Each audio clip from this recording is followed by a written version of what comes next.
अस्सलाम वालेकुम friends. Story series में आज मैं नई कहानी पढ़ूंगी।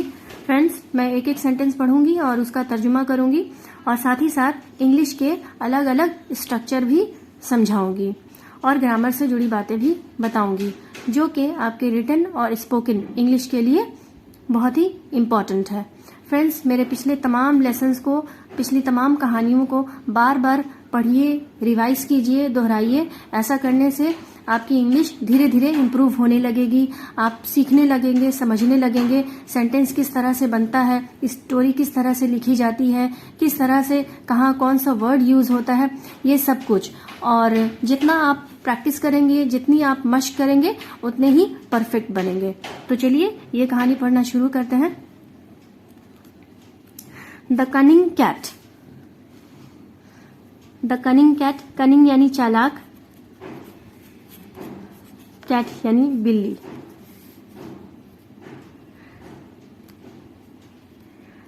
A rich farmer in a village owned a poultry farm. ये owned होगा, OWNED। A rich farmer in a village owned a poultry farm.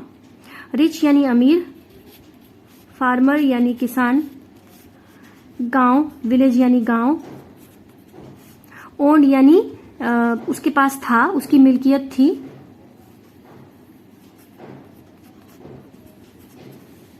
मिल्कियत थी। अ पोल्ट्री फार्म यानी मुर्गी का फार्म,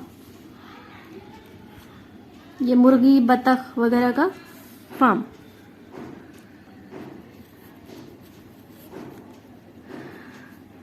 तो एक अमीर किसान था, एक गांव में एक अमीर किसान था, उसके पास एक फार्म था, पोल्ट्री फार्म था।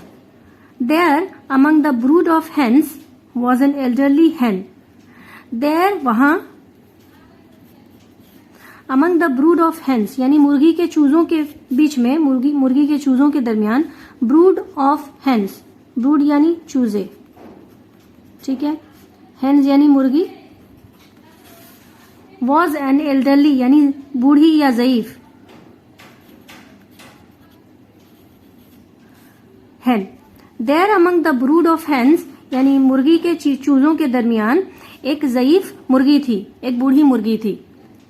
She was very work shy but clever. She was very work shy but clever.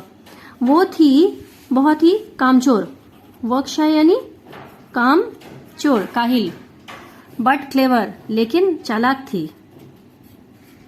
क्या थी? कामचोर थी लेकिन चालाक थी।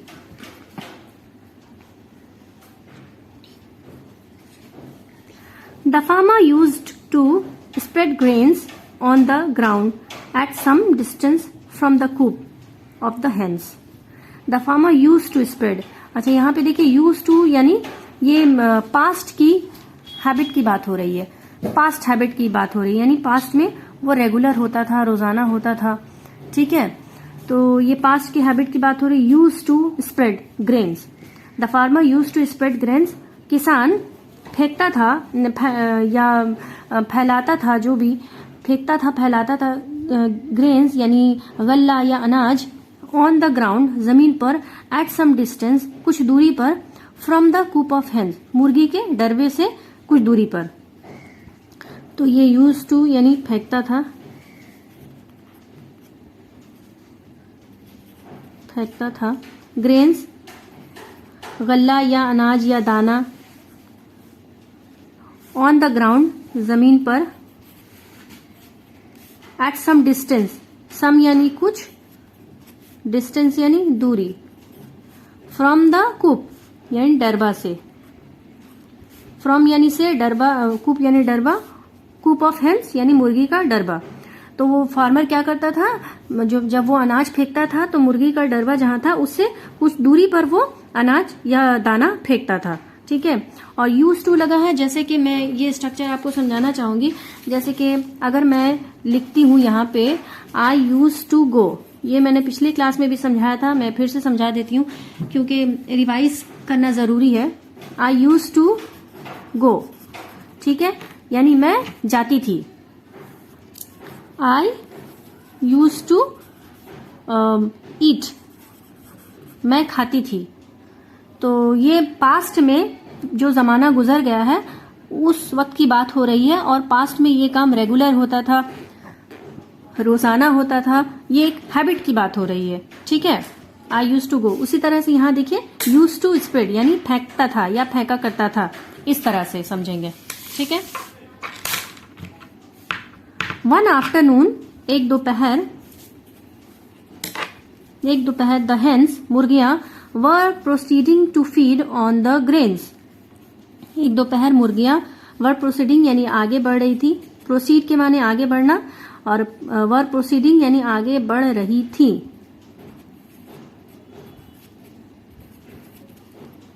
टू फीड ऑन खाने के लिए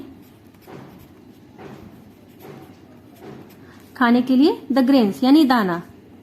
ठीक है, वन आफ्टरनून, एक दोपहर, मुर्गियां, द हेन्स, ये देखिए एक मुर्गी नहीं है, बहुत सारी मुर्गियां, क्योंकि यहाँ हेन्स इस्तेमाल हुआ है और नाउन के साथ में एस जोड़ा गया है, यानी काफी सारी मुर्गियां थी, और ये प्लूरल वर्ड है। ठीक है, प्लूरल नाउन है, यहाँ पे एस यूज हुआ है यानी मुर्गियां।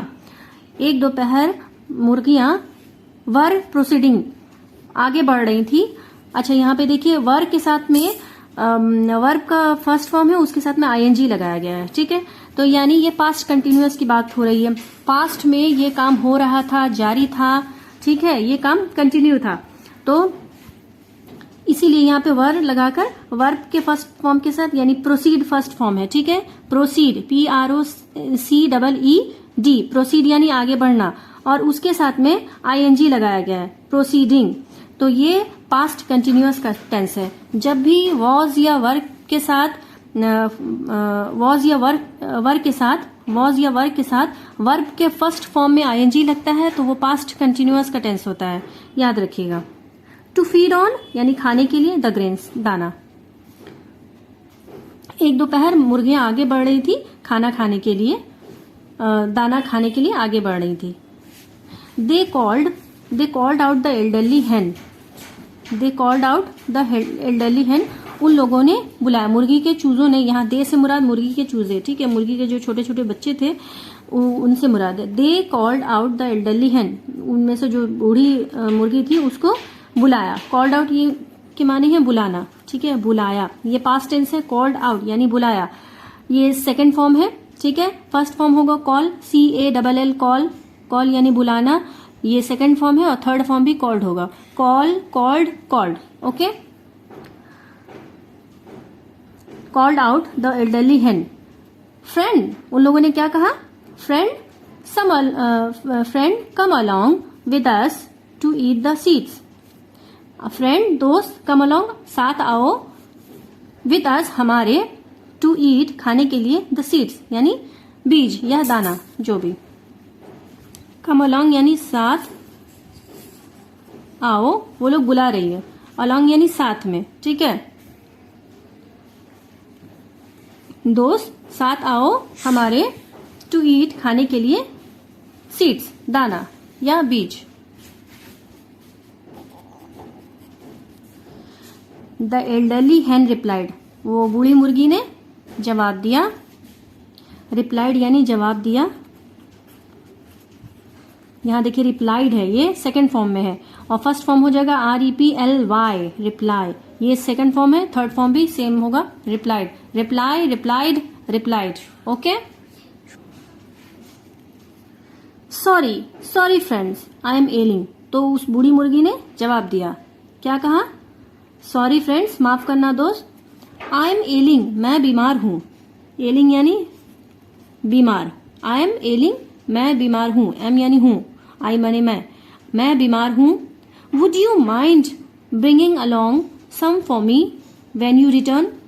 वुड यू माइंड यानी क्या तुम्हें एतराज होगा, ब्रिंगिंग अलोंग साथ में लाने के लिए, सम कुछ, फॉर मी मेरे लिए, व्हेन यू रिटर्न जब तुम लोग वापस आते हो।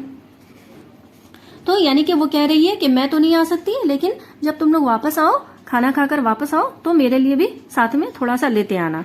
ठीक है, अच्छा यहाँ पे देखिए वुड यू माइंड, ये कोई भी जब हम रिक्वेस्ट करते हैं तो हम इस तरह से कहते हैं, प्लीज कहते हैं, तो प्लीज की जगह हम इस तरह से भी कह सकते हैं, वुड यू माइंड। ठीक है, ये रिक्वेस्ट करने का एक तरीका होता है। पोलाइटली जब हम कुछ कहना चाहते हैं, शरीफाना, मुहज़्ज़बाना और अंदाज में कुछ कहना चाहते हैं, तो उसके लिए ये वुड यू माइंड का इस्तेमाल करते हैं। इसके ये प्लीज के सेंस में भी यूज होता है। ठीक है, यानी मेहरबानी करके, इस तरह से पोलाइट वे में कहा जाता है। Would you mind bringing. अच्छा, मैं आपको 2-3 एग्जाम्पल और भी समझा देती हूँ तो ये अच्छे से समझ में आ जाएगा।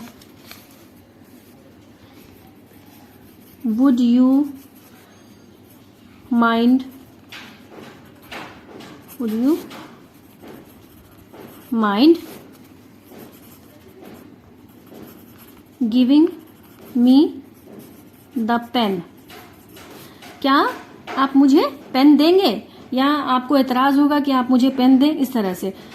और यहाँ पे देखिए, जब वर्ब यूज होगा तो उसके साथ में फर्स्ट फॉर्म के साथ में आईएनजी जरूर लगेगा। वुड यू माइंड जहां लगेगा तो वर्ब के फर्स्ट फॉर्म के साथ आईएनजी जरूर लगेगा। क्या आप मुझे पेन देंगे? Would you mind, would you mind opening the door, opening the door. क्या आप मेहरबानी करके दरवाजा खोल देंगे? तो यहां पे भी देखिए ओपन यानी खोलना और उसके साथ में आईएनजी लगा है। ठीक है, would you mind, would you mind going there. क्या आप वहां जाएंगे? तो यहाँ पे देखिए गो के साथ में, गो फर्स्ट फॉर्म है, उसके साथ में आईएनजी लगा है। गोइंग देयर, क्या आप वहां जाना चाहेंगे, इस तरह से, या जाएंगे। इस तरह से ये स्ट्रक्चर यूज होता है। आई होप आपको समझ में आया होगा। चलिए आगे बढ़ते हैं। तो वुड यू माइंड ब्रिंगिंग यानी लाना, अलोंग साथ में, सम यानी कुछ, फॉर मी मेरे लिए, व्हेन यू रिटर्न, रिटर्न यानी वापस आना। ठीक है, क्या तुम मेरे लिए तो कुछ लाओगे जब तुम वापस आते हो? A cat that lived on a tree nearby overheard the conversation. A cat एक बिल्ली जो कि रहती थी, कहाँ रहती थी? लिव्ड यानी रहती थी, कहाँ? ऑन अ ट्री एक दरख्त पे, नियर बाय यानी पास में, और ये दरख्त हो गया। पासी के दरख्त में एक बिल्ली रहती थी, उसने क्या किया? उसने सुन लिया। ठीक है, ओवरहर्ड यानी सुन लिया, चोरी छुपे सुन लिया। ओवरहर्ड के माने होता है, ओवरहेयर के माने होता है जैसे कि कंसुइयां लेना या किसी की बात को चोरी छुपे सुन लेना, तो उसे ओवरहेयर कहते हैं। यहाँ पे ओवरहर्ड यानी उसने सुन लिया, चोरी छुपे सुन लिया।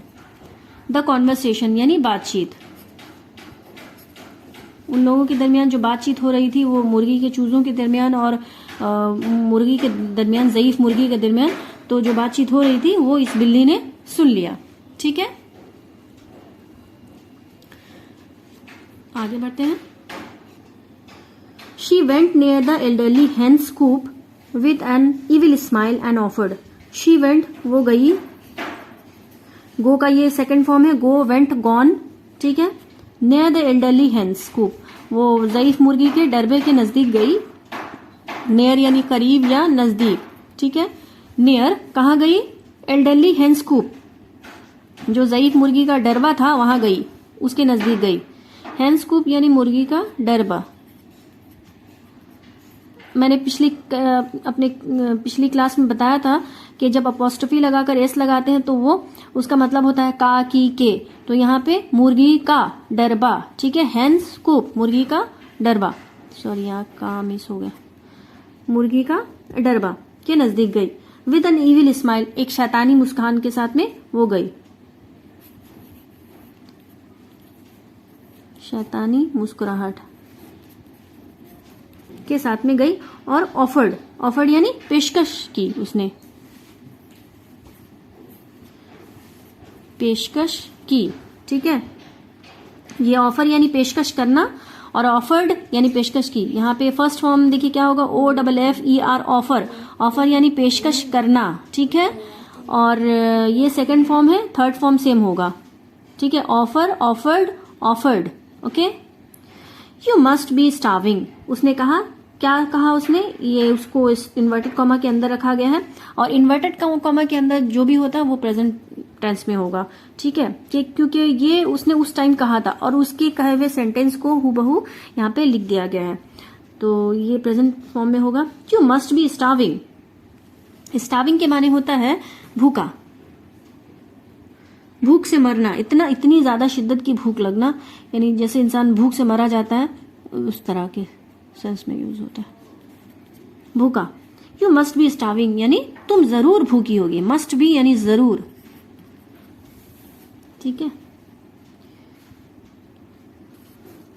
Your friends will take ample time to come back, तुम्हारे दोस्त विल टेक लेंगे, एम्पल टाइम ज्यादा वक्त, टू कम बैक वापस आने के लिए। Your friends will take, will take यानी लेंगे, एम्पल यानी ज्यादा, टाइम यानी वक्त, कम बैक यानी वापस आना, ठीक है, वापस आने में ज्यादा टाइम लेंगे। अच्छा यहाँ देखिए विल यूज हुआ है, विल कहाँ यूज होता है, फ्यूचर टेंस के लिए, ठीक है, जो काम आगे होने वाला है, फ्यूचर में, आइंदा होने वाला, अभी न तो वो हुआ था न हुआ है, अभी होगा, होने वाला है, ठीक है, फ्यूचर में, आने वाले दौर में वो होगा, आने वाले वक्त में वो होगा, तो उसके लिए फ्यूचर टेंस का यूज किया जाता है। और इसमें हमेशा विल या शैल लगाकर वर्ब का फर्स्ट फॉर्म यूज किया जाता है। जैसे अगर मैं कहूं आई विल गो, ठीक है, यहां विल लगा और वर्ब का फर्स्ट फॉर्म यूज हो गया, यानी मैं जाऊंगी, आई विल ईट, मैं खाऊंगी, ठीक है, ठीक है। उसी तरह ही विल डू, वो करेगा, ठीक है।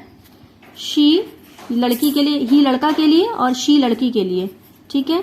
शी विल ड्रिंक, वो पिएगी, इस तरह से, ठीक है। उसी तरह यहां पे भी देखिए योर फ्रेंड्स विल टेक यानी लेंगे, तुम्हारे फ्रेंड्स, तुम्हारे दोस्त लेंगे, एम्पल टाइम ज्यादा वक्त, टू कम बैक वापस आने में, ठीक है। Let me bring food for you at breakneck speed, let me bring food यानी मुझे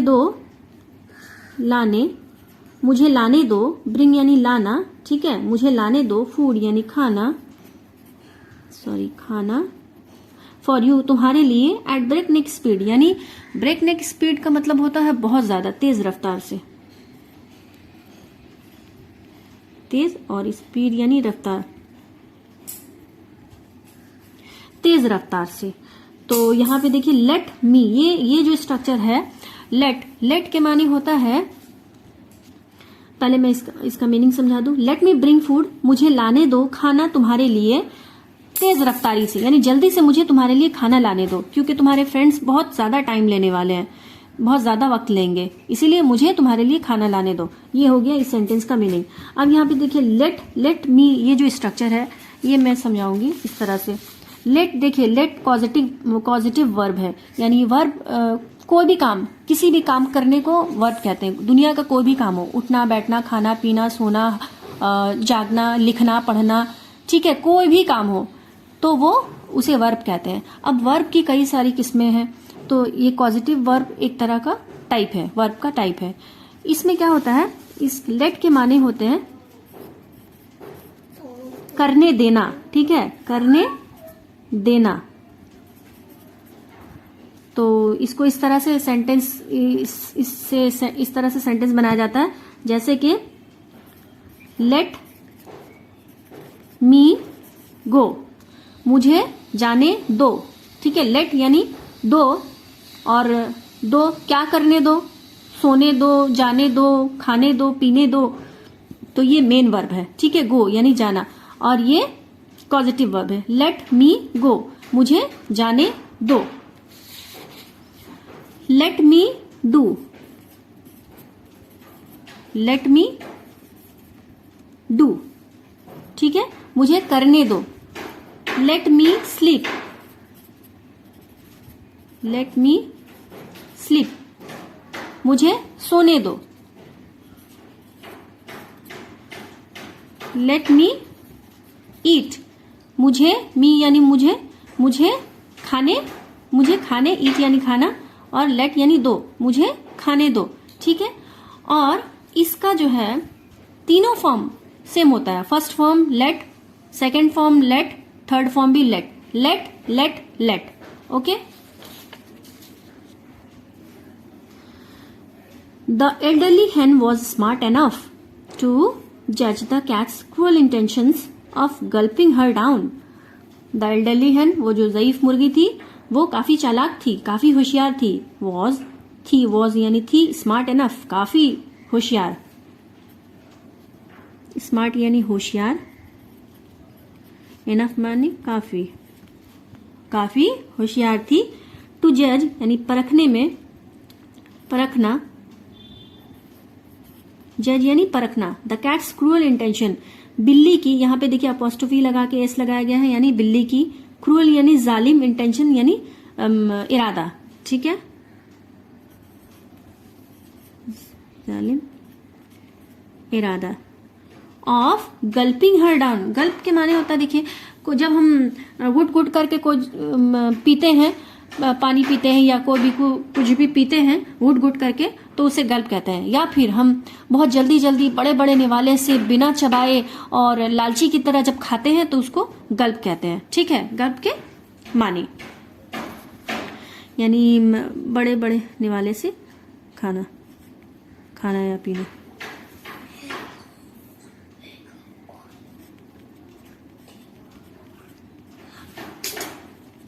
खाना। गल्पिंग her down, so she declined, इसीलिए उसने क्या किया, रद्द कर दिया। उसकी जो पेशकश थी इस तरह की बिल्ली की, उसको उसने रद्द कर दिया, ठुकरा दिया, ठीक है, रद्द कर दिया। यहां पे देखिए डिक्लाइंड जो है, डिक्लाइंड, ये डिक्लाइन का जो है फर्स्ट सेकंड फॉर्म है, DECLINE, डिक्लाइन फर्स्ट फॉर्म होगा, और ये सेकंड फॉर्म है डिक्लाइंड, और थर्ड फॉर्म भी डिक्लाइंड होगा। Thanks but being sick I won't be able to entertain you my helpful guest. Thanks, शुक्रिया, लेकिन बीमार होने की वजह से, बीइंग यानी होने की वजह से, होने की वजह से, लेकिन बीमार होने की वजह से, ये सिक यानी बीमार, बीमार होने की वजह से, आई वोंट बी, ये देखिए विल नॉट का शॉर्ट फॉर्म है, विल नॉट, ये भी फ्यूचर टेंस है, ठीक है, विल के साथ में नॉट यानी नेगेटिव फ्यूचर टेंस है। तो I will not be able यानी सकूंगी, टू एंटरटेन यानी खातिर तवाजा करना, तुम्हारा, खातिर करना, ठीक है, एंटरटेन यानी खातिर करना। यू माई हेल्पफुल गेस्ट, मेरे मददगार मेहमान। चूंकि मैं बीमार हूं इसलिए मैं तुम्हारी अच्छे से खातिर नहीं कर सकती। एंड एज अ होस्ट, और मेजबान होने के नाते, होस्ट यानी मेजबान, मेजबान होने के नाते, that won't be acceptable to me, ये मुझे कतई मंजूर नहीं होगा, ठीक है। वोंट बी, ये यहाँ पे फिर से फ्यूचर टेंस है, विल नॉट का शॉर्ट फॉर्म है, विल नॉट बी एक्सेप्टेबल यानी मंजूर, दैट विल नॉट बी या won't be acceptable to me, मुझे कतई मंजूर नहीं होगा। The cat understood that the hen couldn't be hoaxed, so she parted away. The cat understood, बिल्ली समझ गई, ये अंडरस्टैंड का ये सेकंड फॉर्म है, ठीक है, अंडरस्टैंड, UNDERSTAND, ठीक है, अंडरस्टैंड फर्स्ट फॉर्म है, ये सेकंड फॉर्म है, थर्ड फॉर्म सेम होगा, understood, understood. The cat understood, बिल्ली समझ गई, दैट के the hen couldn't be hoaxed, के यहाँ पे देखिए ये could not का शॉर्ट फॉर्म है, मैंने पिछले क्लास में बताया था, couldn't be hoaxed, और ये पैसिव वॉइस है, ये डायरेक्टली पैसिव वॉइस है, यानी कि ये इसमें जो है सब्जेक्ट नहीं है, बल्कि यहाँ पे ऑब्जेक्ट पे जोर दिया गया है, द हेन कुडंट बी हॉक्स्ड बाय हुम, ये यहाँ पे मेंशन नहीं किया है, सिर्फ मुर्गी के बारे में बताया गया है। मुर्गी एक ऑब्जेक्ट है, लेकिन कौन उसको जो है फुसला रहा है या वर्गला रहा है वो मेंशन नहीं किया हुआ। यहाँ पे सिर्फ द हेन, इस सेंटेंस में द हेन कुडंट बी हॉक्स्ड, यानी कि मुर्गी को फुसलाया बहलाया नहीं जा सकता और चकमा नहीं दिया जा सकता। ठीक है, हॉक्स यानी चकमा देना, चकमा देना या झांसा देना, ठीक है, या धोखा देना, फरेब देना, बहुत सारा मीनिंग है इसका। यानी मुर्गी को धोखा या फरेब नहीं दिया जा सकता, चकमा नहीं दिया जा सकता, झांसा नहीं दिया जा सकता, हॉक्स्ड के माने। और ये यहाँ पे देखिए वर्ब का थर्ड फॉर्म है। ठीक है, फर्स्ट फॉर्म होगा हॉक्स, HOAX हॉक्स, और ये थर्ड फॉर्म है क्योंकि पैसिव वॉइस में हमेशा थर्ड फॉर्म यूज होता है। तो द हेन कुडंट बी हॉक्स्ड, मुर्गी को झांसा नहीं दिया जा सकता।